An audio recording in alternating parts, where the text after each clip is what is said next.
Before we get started with this week's show, the Living Planet team has a question for you, our listeners.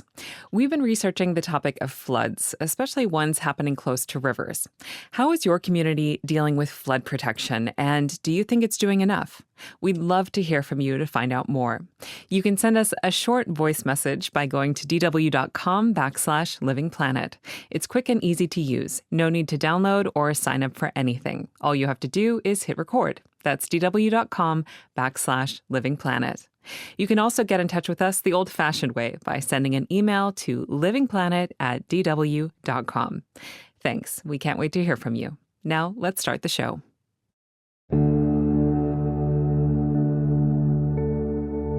This is Living Planet. I'm Kathleen Schuster. Today we have a bonus episode for you on a type of super pollutant I'd be willing to bet you've never heard of, even though it's something we all encounter every day in our local supermarkets, restaurants, and even in our own homes. What I'm talking about are synthetic greenhouse gases commonly known as refrigerants, more specifically hydrofluorocarbons, or HFCs. HFCs are used as coolants in different appliances, and what makes them so dangerous is that they're thousands of times more potent than carbon dioxide, which is why HFCs are on track to be phased out in the coming years in a number of places, like the US, Australia, and the EU. But that goal is getting harder and harder to reach because organized crime rings are selling them dirt cheap on the black market. The illegal trade of refrigerants is believed to be worth hundreds of millions of euros in the EU alone. Joining me now is DW environment reporter Tim Schauenberg, who's been investigating this problem. Hi, Tim. Hi, Kathleen. Thanks for having me.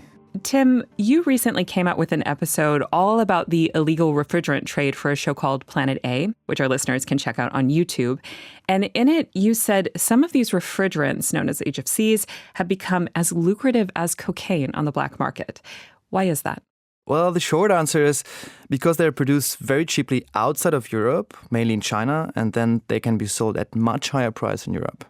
The long answer is refrigerants are used everywhere, as you said, in your fridge, in ACs, in industry, in supermarkets, basically anywhere things need to be kept cool. So they have amazing properties, but they pose a huge environmental risk because at the same time, they can be up to almost 15,000 times more potent than CO2. So if they leak, they cause huge damage, which is why the EU said we must phase out the most harmful ones and push for climate-friendly alternatives, which do exist. So what the EU is doing is restricting imports of HFCs, and as a result, prices shot up tenfold, and criminals noticed. Okay, and so what you wanted to do is figure out how easily somebody could get their hands on a cylinder of one of these gases. How hard was it to find one? Actually, it wasn't hard at all. We don't want to advertise illegal activities here, but it's pretty straightforward and it only takes a couple of clicks and you'll find someone selling you these gases. Really? Like you can just go online and Google, I don't know, some sort of, well, I don't want to tell people how to do it, exactly. But that's basically what you did, was you Googled it, right? Yeah, in fact, it works like that. You type in buying refrigerants cheap and most probably there will be some ads popping up. That's so crazy. Well, you're going to get into like how you can recognize if something's illegal. But before then, you ended up on the outskirts of Berlin at night to pick up an order. Did you have any reservations at all about getting caught up in a potentially dangerous situation? I mean, it's just, sorry, I just have to say how bizarre it sounds, this whole situation. But yeah, were you worried about how sketchy of a situation you were getting into? Yeah, of course. Of course, I had the reservation, as you would say. Like, I was pretty nervous. I mean, our team didn't really know who we were going to meet. We had a hidden camera rolling. And of course, you're probably asking yourself, what if the sailor became suspicious, you know? What if he discovered the camera, you know? So I didn't lose my cool, but yeah, I was nervous, of course.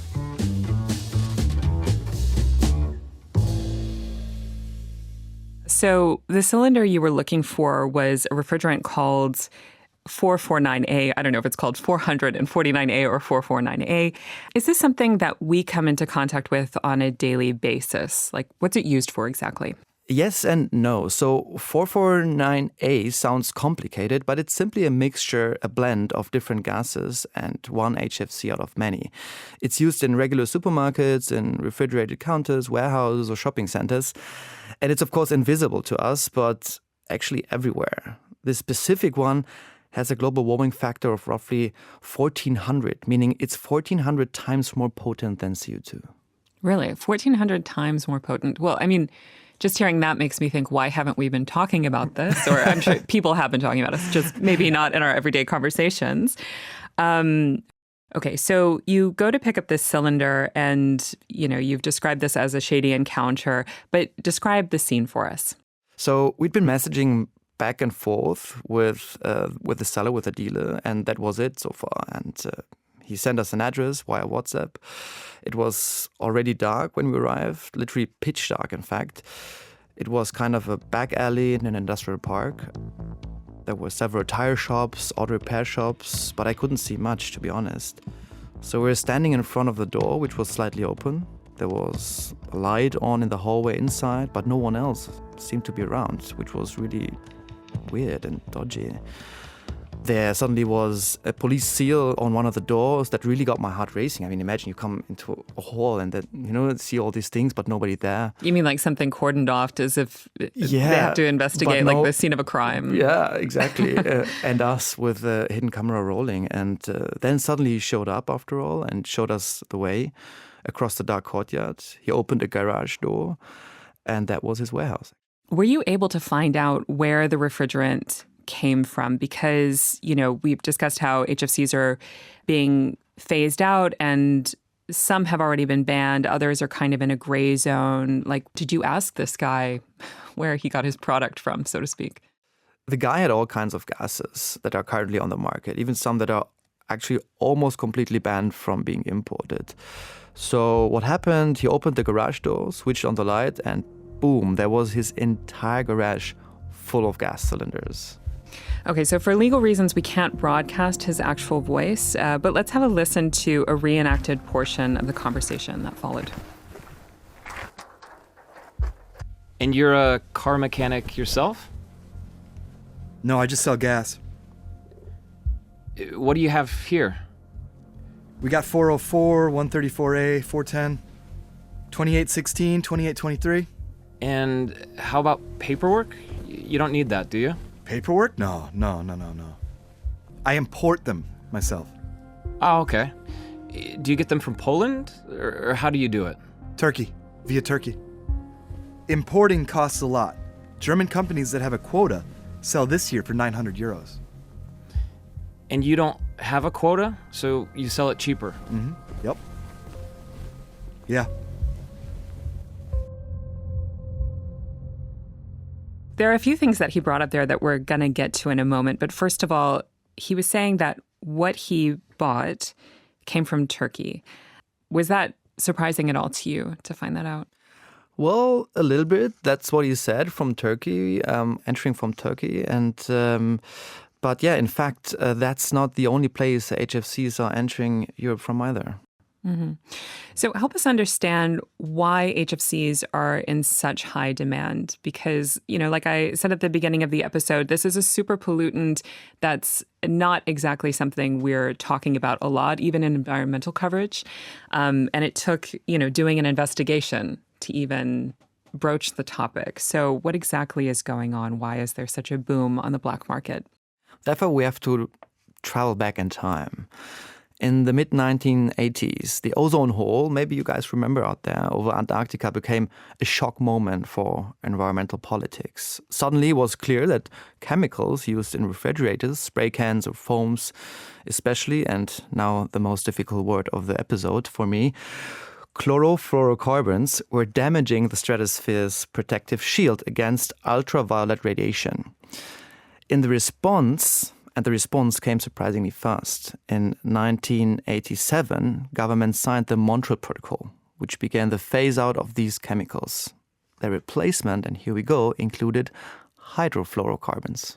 Okay, so that's a mouthful, both of those words, chlorofluorocarbons and hydrofluorocarbons. But the point is that the super pollutants we're talking about in this episode and what you were investigating were basically the solution back in the 80s to help repair the hole in the ozone layer. And now they're part of the problem too. Exactly. That's exactly it. So back in the time, HFCs were introduced to phase out either harmful gases because they were better for the ozone layer. But then eventually they created a new problem for the climate. Many of them are powerful greenhouse gases, and today we're trying to phase them out too.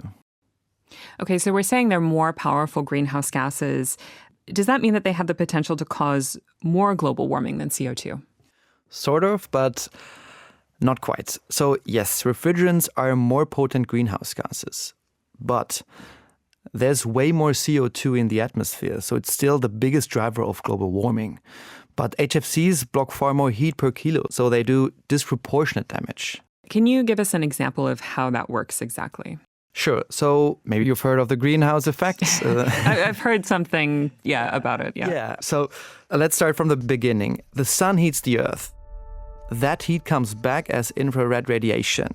That heat radiation comes in many different wavelengths, like different channels. Some of these channels get blocked by CO2 in the atmosphere.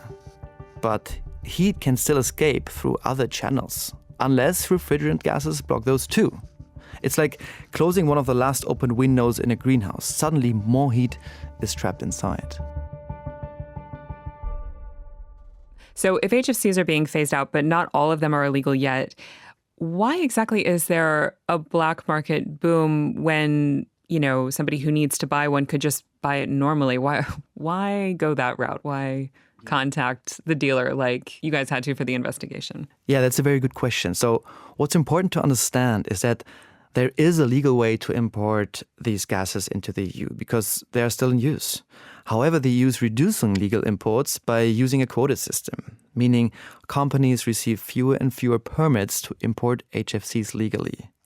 It's a way to gradually, basically, dry out supply. Plus, fees are going up based on the climate impact of each gas. And that makes them less attractive to buy legally.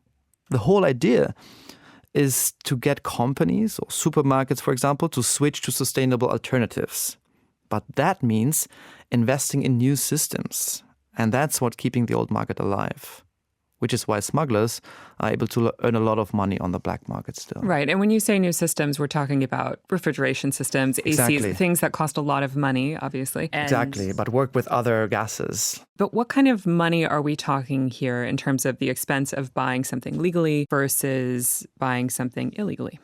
Yeah. So if you buy those gases outside the EU, you'd only pay a couple of euro per kilo. In Europe, without paying import fees, you can still sell it for 10 or more times the price, making obviously a huge profit. I give you an example. Gases imported legally cost around, let's say 7, 8, up to 1,000 euros, more or less, for 10 kg. Illegal ones might cost around 350, 400 euros, and that's still a huge profit for the smugglers. Okay, so instead of paying 900 euros, say somebody could just pay 300 euros, which obviously that sounds like a better deal. Yeah, exactly. For a repair shop, refitting ACs, that can be a lot of money. Or for larger companies specialized in the cooling sector, if they buy smuggled gases frequently, but bill it as legal stuff, you can make the mud yourself. They might have almost 2 or 3 times the margin. Okay, so more money. It seems obvious why that would work. Right, a lot more money. Yeah. So did everything end up working out with the dealer? It did. For legal reasons, we didn't buy the cylinder ourselves, but we accompanied somebody who did in the end and who handed it over to us. The deal was pretty straightforward, to be honest. The dealer was even chatty. In between, I felt like we were asking too many questions. Is he suspicious now? But it was much, much easier than we thought. Are you at all worried? Because your face is also in this video. You're not exactly hiding the fact that you investigated it.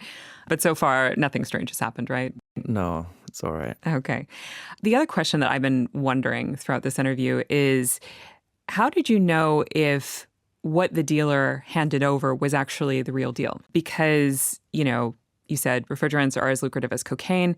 It sounds like it would be pretty easy to swindle people because we're talking about a cylinder. Who among us really knows what to look for in terms of, guaranteeing that the product that somebody wants to buy is actually what is in the cylinder. Right. So this person handed over the cylinder, and I was wondering about the same question you had, which is why I took the cylinder down to Frankfurt to get it analyzed, where we first had the cylinder checked in a lab, which was a bit noisy, as you can hear now.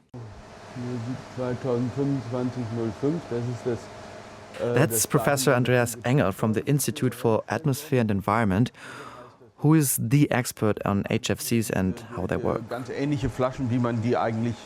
The sample I brought looked totally professionally produced. What was missing was a sticker with mandatory information about the climate warming potential, the supplier, and safety instructions. Would you know to look out for that stuff, just out of curiosity? Not sure.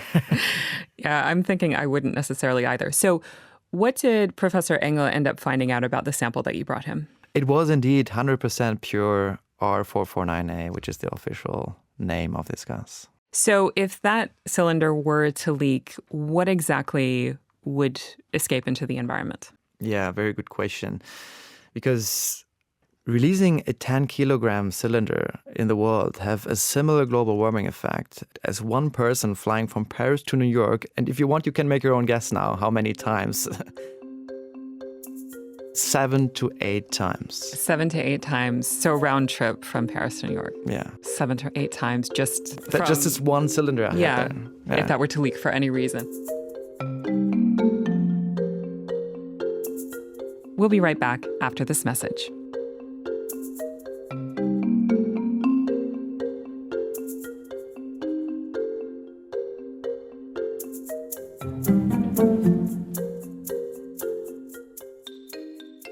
It's overwhelming to think about the future that climate change will bring.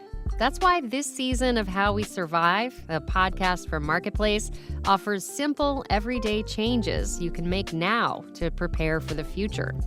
Hear from experts about climate-friendly diets, evaluating climate risks in your neighborhood, electrifying your home, and so much more. Join us and learn how to keep climate despair at bay.